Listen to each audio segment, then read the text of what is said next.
Hola, Seth Rod aquí. Bienvenido a mi mundo que es naturalmente sobrenatural. Estoy listo para darte, justo en este programa, una prueba veraz de que Jesús es el Mesías judío y por lo tanto es el Mesías de la tierra entera. Ya vuelvo.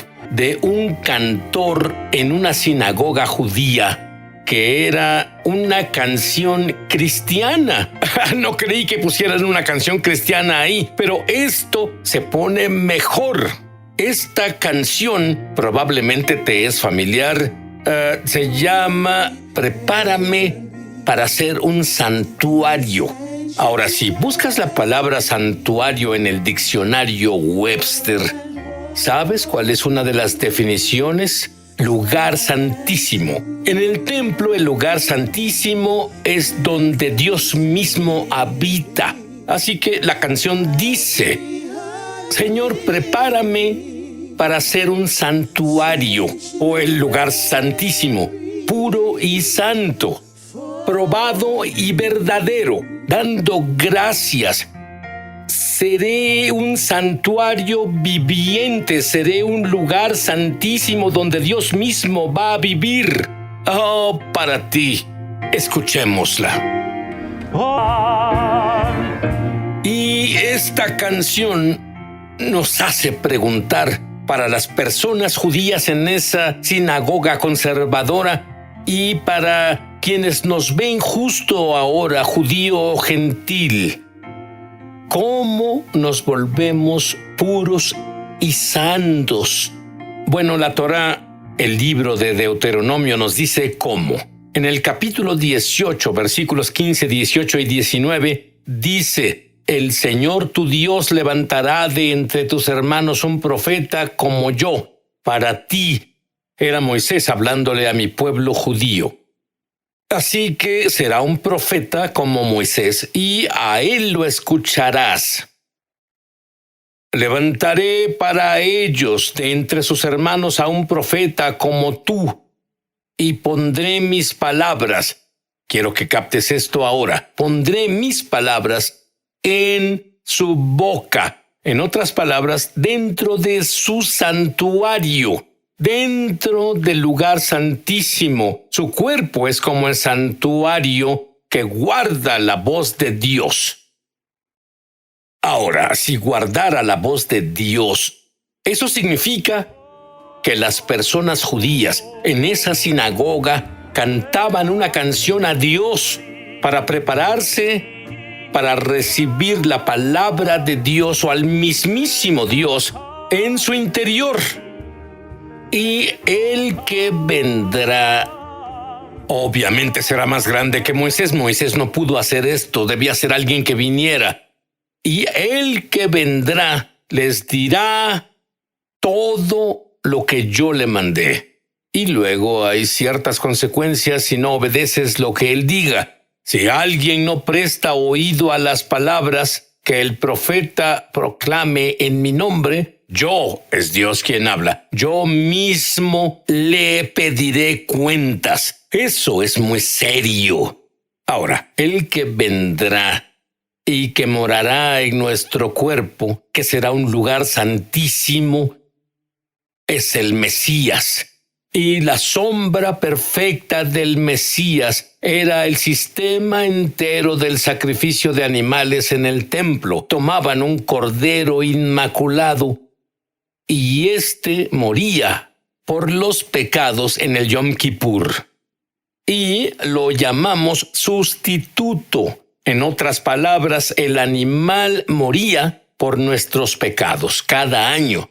Y en Génesis 22:8, Abraham sacrificaría a Isaac y Abraham dijo, diciéndole a Isaac: Dios mismo proveerá el cordero para el holocausto. En otras palabras, Dios preparará sobrenaturalmente al cordero para la sustitución, pero este será más grande que Moisés y será el sustituto para el sacrificio por los pecados y durará la eternidad. Dios nos llama a ser santos, como Él es santo. Y no solo nos llama a caminar en santidad, y la única manera de hacerlo es si Dios mismo está dentro de nosotros, el lugar santísimo en nuestro cuerpo. Y Él va a prepararnos con un don maravilloso para tener la habilidad sobrenatural de caminar en lo que Él nos pida. Pero no podemos hacerlo con lo que se conoce como el antiguo pacto. ¿Por qué no podemos? El templo se destruyó en el 70 DC, pero no temas. Dios nunca nos deja sin salida, un camino para ser santos. Él dice en el profeta Jeremías que viene un nuevo nuevo pacto. De hecho, él lo compara con el antiguo, dice en Jeremías capítulo 31, versículos del 31 al 34, vienen días, dice el Señor, en que haré un nuevo pacto con el pueblo de Israel y con la tribu de Judá. No será un pacto como el que hice con sus ancestros, el día en que los tomé de la mano y los saqué de Egipto, ya que ellos lo quebrantaron, a pesar de que los amaba como un esposo ama a su esposa, dice el Señor. Pero este es el nuevo pacto que después de aquel tiempo haré con el pueblo de Israel, dice el Señor. Número 1. Pondré mis instrucciones o mis palabras dentro de ellos, en ese santuario vivo, el lugar santísimo, su cuerpo. Ese es el número 1. E incluso lo escribiré en sus corazones, dentro de su lugar santísimo. Número 2. No tendrán que enseñar a sus vecinos, ni siquiera tendrán que enseñar a sus parientes, diciendo, debes conocer al Señor, porque todos me conocerán. Ahora hay un punto de inicio para que lo conozcan. Y ese punto de inicio es cuando la palabra de Dios o Dios mismo vive dentro de ti. Luego el tercero, si eso es suficiente, como el Pesaj, la Pascua. Pero el tercer beneficio, de acuerdo a Jeremías, es yo les perdonaré sus iniquidades y nunca más me acordaré de sus pecados. Bueno, debíamos tener el Yom Kippur cada año, pero Dios dijo, vendrá un sacrificio donde que el más grande que Moisés o el Mesías no se acordará más de nuestros pecados, no solo serán cubiertos, serán eliminados. Se explica en el libro de Gálatas, 3 capítulo, el versículo 24, de manera que la ley ha sido nuestro ayo para llevarnos a Cristo, a fin de que fuésemos justificados por la fe. Y justificado es un término legal que significa exonerar. Fuimos exonerados del todo, somos libres. Se nos declaró inocentes en la corte celestial.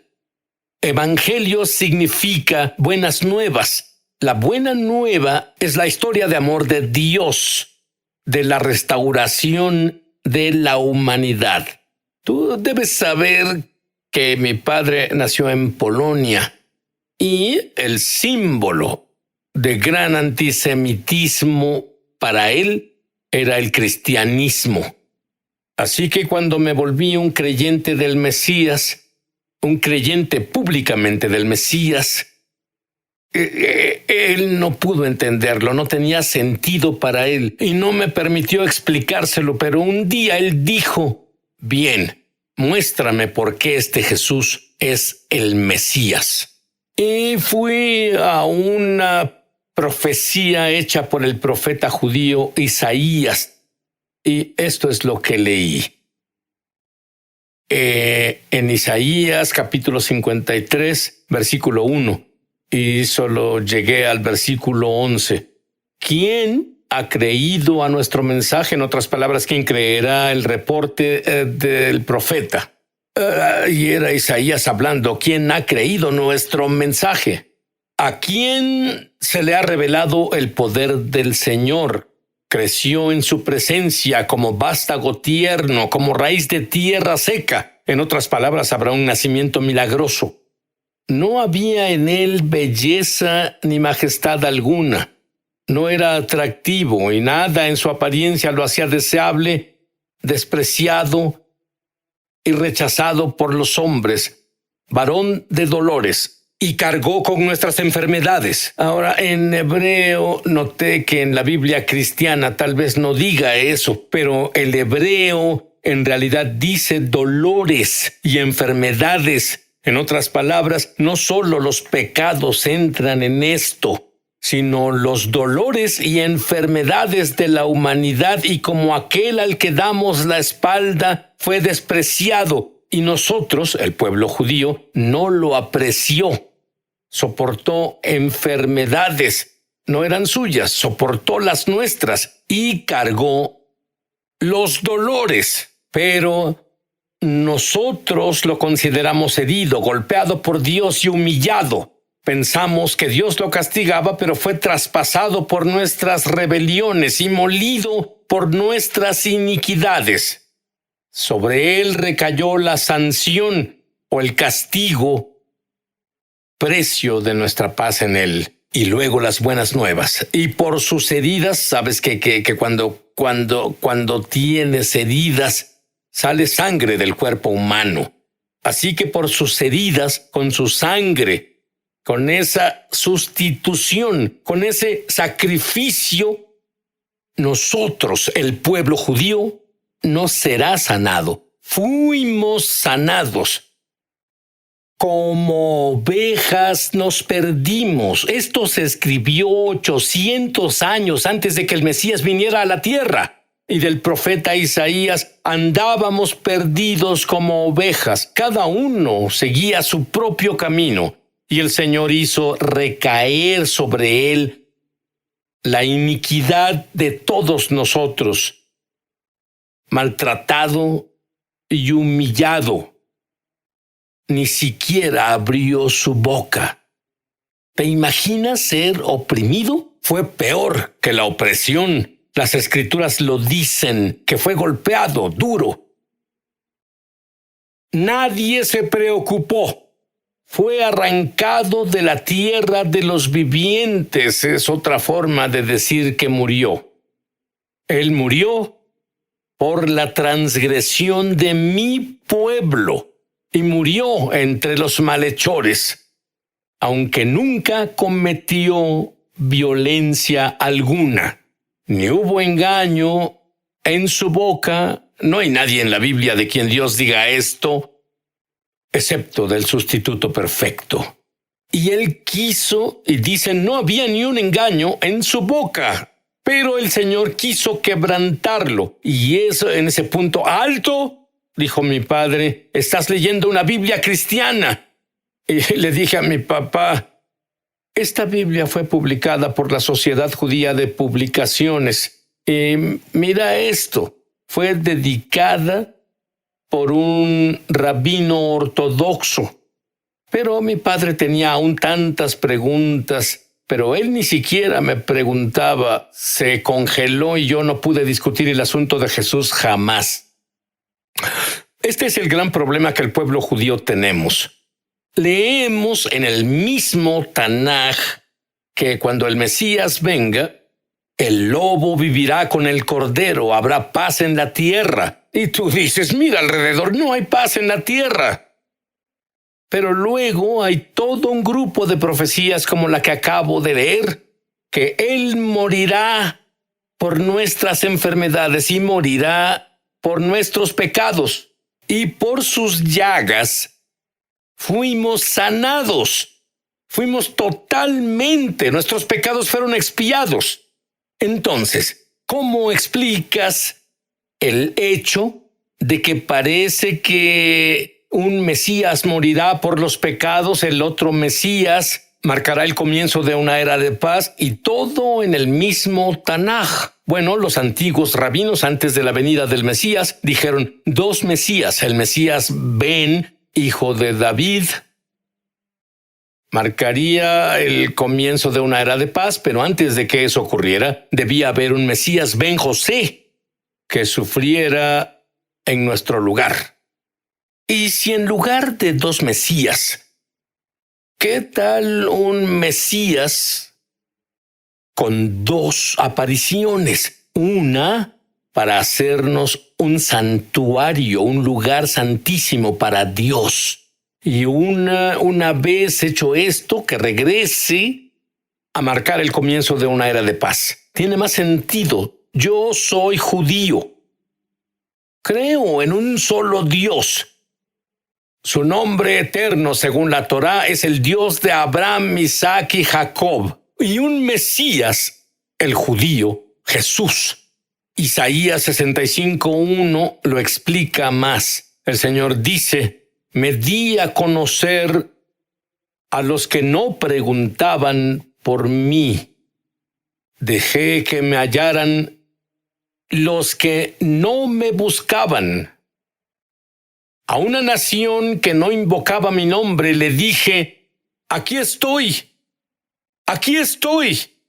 A una nación, y la palabra nación en hebreo es goim, los gentiles, dije: porque mi pueblo judío no respondió, dije al goyim: aquí estoy, aquí estoy. La goyim que no clamó mi nombre. En otras palabras, las Escrituras dicen que los gentiles seguirán al Mesías judío.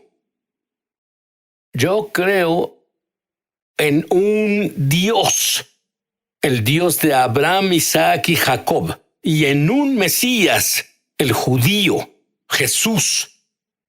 Hay un problema, tanto para judíos y gentiles. Todos somos la misma raza, la raza humana. Se revela en Salmo 143, versículo 2. No lleves a juicio a tu siervo, pues ante ti nadie, judío o gentil, ninguno vivo es justo. Pero Job 1:8. Él era muy justo. Dice: luego el Señor preguntó a Satanás. Él presumía Job. Él dijo: ¿no has considerado a mi siervo Job? Que no hay otro como él en la tierra. Varón perfecto y recto, temeroso de Dios y apartado del mal. Pero luego Job, capítulo 42, versículos 5 y 6. Él tuvo un encuentro con el Dios viviente. Y aunque él pensó que era justo, aunque Dios lo llamó justo, esta fue su reacción cuando tuvo un encuentro con Dios. De oídas había oído hablar de ti, no en experiencia, pero ahora te veo con mis propios ojos. Por tanto, me retracto de lo que he dicho y me arrepiento en polvo y ceniza. El hombre más justo de la tierra, cuando estuvo en la presencia y santidad de Dios, él dijo lo mismo que el profeta judío Isaías dijo. Isaías 6:5 dice: entonces dije, se terminó, estoy muerto. Este es el gran profeta de Israel. Estoy muerto, pues soy un pecador, el gran profeta de Israel. Tengo labios inmundos, el gran profeta de Israel, y habito en medio del pueblo, el pueblo judío, con labios inmundos. Han visto mis ojos al Rey, Jehová de los ejércitos. Y una vez que ves al Rey, por más justo que te creas, ves amor puro, ves santidad pura, ves la pureza por primera vez, lo opuesto a los humanos imperfectos que juzgas: soy mejor que esa persona, no soy tan bueno como esa persona. No, comparado con la santidad de Dios, toda la justicia es trapos de inmundicia. Romanos 10:13 dice: porque todo el que clame, ayúdame Dios, recibe ayuda. Y adivina qué, el peor día de mi vida, oré a Dios. No tenía a quién acudir. Y mi corazón tenía dos palabras, las mismas dos palabras: ayúdame Dios, ayúdame Jesús. y Él me rescató. La gloria que estuvo en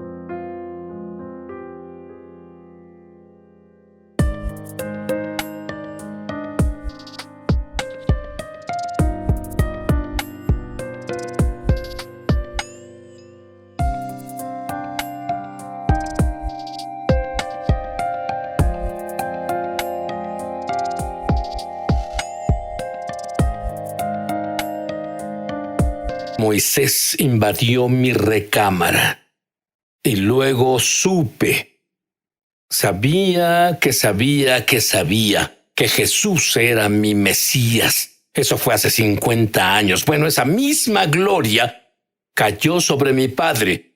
El último día de su vida estaba en cuidados intensivos. Él rechazó creer o incluso hablar sobre el Mesías prácticamente mi vida entera. Y mi hermana y yo entramos al cuarto de hospital donde no había esperanza. Pero una semana antes entré en ese cuarto y la gloria tangible de Dios estaba sobre mí. A donde iba podía sentir esa gloria de Dios. Donde iba podía sentir la presencia de Dios. Era la misma gloria que estaba sobre Moisés. Y esa gloria cayó sobre mi padre y con mis propios oídos lo oí. Hago a Jesús mi Mesías y Señor. Esa misma gloria está en el estudio ahora. Muchos sentirán la presencia y muchos que oren conmigo, ayúdame Dios, la van a sentir en el futuro. Pero, ya sea de inmediato o en el futuro, la gloria está aquí ahora, justo ahora en el estudio. Quiero decir una oración. Esta es la oración. Quiero que tengas tu propia experiencia con Dios. Quiero que Dios viva dentro de ti. Quiero que tu cuerpo sea el lugar santísimo. Quiero que ya no te sientas solo. Quiero que tengas tu propio conocimiento experiencial de Dios. Y si dices esto en voz alta, ahí donde estás, y lo dices desde el fondo de tu corazón, Dios que está afuera entrará en ti y tu cuerpo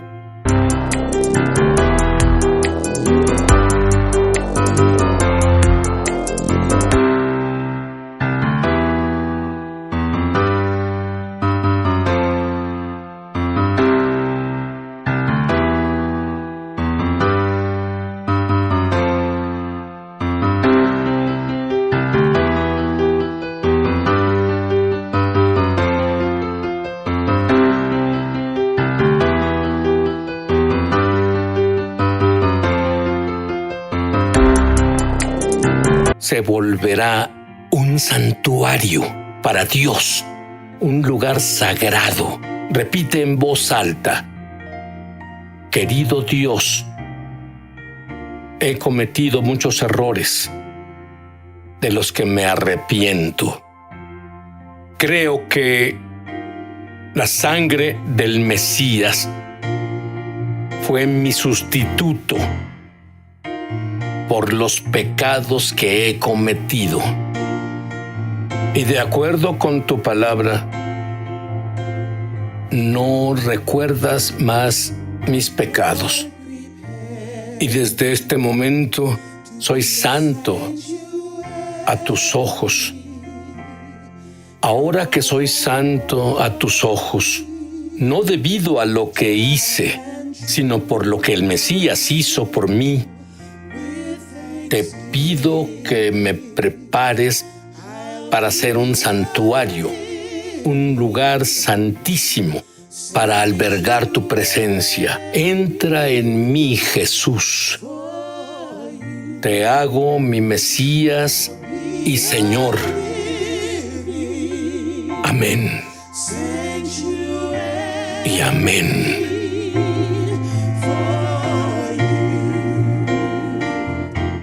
Me emociona al extremo anunciar que lanzamos nuestra escuela de ministerio Es Sobrenatural en español.